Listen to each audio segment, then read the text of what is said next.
What's going on, everybody? Thank you all so much for tuning into this live stream segment of Mi Casa Su Casa. And as always, I am your humble host, Niko House. We have a pretty interesting situation that just occurred today. Joe Biden decided that he's going to cure cancer. That's his major campaign promise. Listen, if I'm not joking. Look, okay. I'm just going to let him tell you. I'm going to play the video. I'm going to let him tell you. Because y'all think I'm joking. I ain't joking. But we going to see. You know, a lot of you understand that what loss is, and when loss occurs, you know that, people come up to you and tell you, I understand if you lose a husband, a wife, a son, a daughter, a family member, and lots of times you feel like saying, they say, I know how you feel, and if they hadn't, you look at them, you know they mean well, but you say, you have no idea how I feel. But when it happens to you, you know.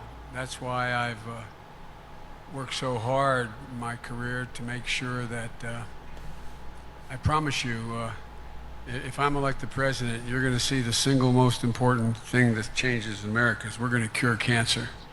You think I'm...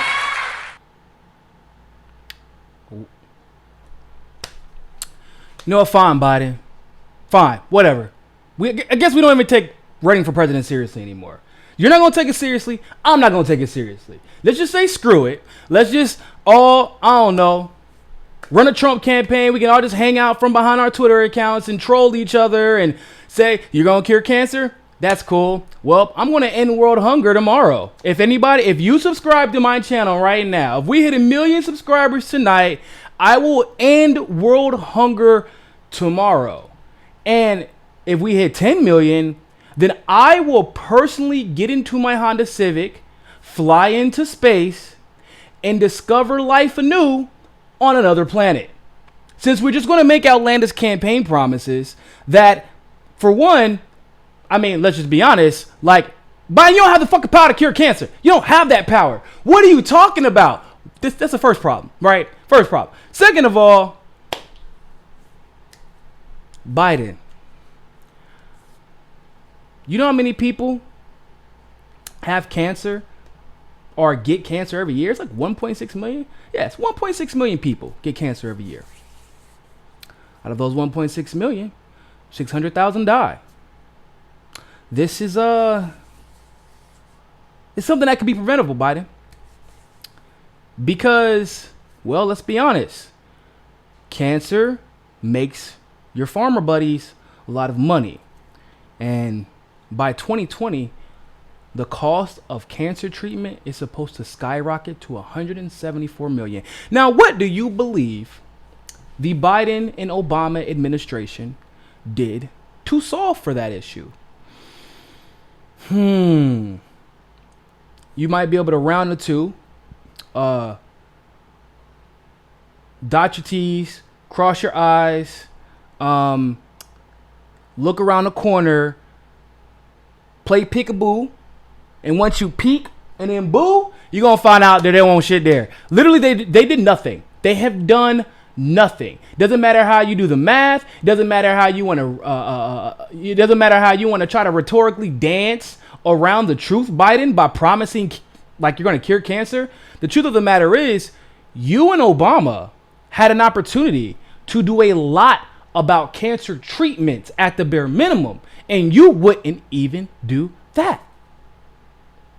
You wouldn't even do that. Like I just said, cost of healthcare is skyrocketing to 174 billion by 2020. But it gets better. See, in 2014, Colombia was actually struggling to find ways to obtain more affordable cancer drugs. See, that's what you promised to cure. This is a big deal for you, Biden. Okay? Biden wrote President Juan Manuel Santos Calderon. Good God, man. You got a long name. Shouldn't even be surprised. But Biden wrote this man and said, Colombia's efforts to create an abbreviated path of approval. Oh, excuse me. He complained about Colombia's efforts to create an abbreviated path of approval for biosimilar drugs. In other words, as Colombia was trying to make its cancer drugs more affordable, Joe Biden, you know what it means when you write a letter, because it's, we're an imperialist country. Writing a letter is basically putting a gun to your head. And that's, I wish I was exaggerating, but I'm not exaggerating. I mean that quite literally. How many letters do you think were written to Gaddafi before they ultimately did away with him, or before they initiated regime change wars against him? Basically, a strongly written letter from Vice President Joe Biden, who was basically in charge of foreign policy in conjunction with Hillary Clinton while she was Secretary of State. If he writes you a letter, understand something. That wasn't a request. It was a demand. Now, some people may think, maybe you're being too harsh on him, Niko. We don't know if that's just how he treats other countries or if that's how he treats Americans as well. Well, here's the problem with that, people. We do know. We actually do know. Because in 2016, when drug pricing became a hot topic in the United States, the organization known as Knowledge Ecology International and the Union for Affordable Cancer Treatment filed a petition with the United States National Institutes of Health and the U.S. Army, asking the Obama administration to grant a compulsory license or use its royalty-free right from the Bayh-Dole Act for the patents on enzalutamide. Oh man, y'all gonna have to forgive me. Enzalutamide, a prostate cancer drug marketed as Tandy by the Japanese drug company Astellas. At the time, the annual price for Xtandi, it's Xtandi, Xtandi. That drug at the time in the U.S. was $129,000 a year. Today, it is more than $137,000 a year, and a cost 2.5 to 4 times higher than any other high-income country. Now, while that case is under review, Biden held court in Davos, Switzerland, on the cancer moonshot with NIH director Francis Collins and Dr. Charles L. Sawyers, a Memorial Sloan Kettering Cancer Center researcher who also sits on the board of directors for Novartis. Sawyers is the principal inventor of Xtandi, which he developed while at the University of California, Los Angeles, working on grants from the United States Army and the National Institute of Health. So on June 20th, Collins formally rejected our march-in request, which would have allowed the NIH to, quote-unquote, march in to the commercialization process and require licenses for the federally funded invention. Without even, and they rejected this petition without even granting a hearing or sharing any of the correspondence from Astellas, the Japanese drug company, on the case. Basically, every single time that Knowledge Ecology International tried to advocate on behalf of cancer patients to decommercialize cancer treatments that would basically ensure that people can afford it no matter whether or not they had health insurance, Joe Biden actually stepped in the way of this.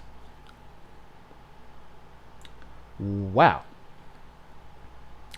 Joe, out of curiosity, did you step in the way of all these cancer drugs and the commercialization or the decommercialization of these cancer drugs because you were just so gung-ho about curing cancer that you just couldn't stand to see someone else do what your lifelong dream? Is that what it is? You don't want anybody else to complete your lifelong dream? Is that because what it looks like here is that you're full of shit and that you are literally saying, because you're sliding in the polls, and I know how unpopular you really are. right? My audience, they know how unpopular you really are. The mainstream, they know how unpopular you really are. And clearly, the individual donors are quite aware of how unpopular you really are, because the more you open your mouth, the more Bernie and others seem to get more money. So, why in the hell would we... What are you trying to sell us, Joe?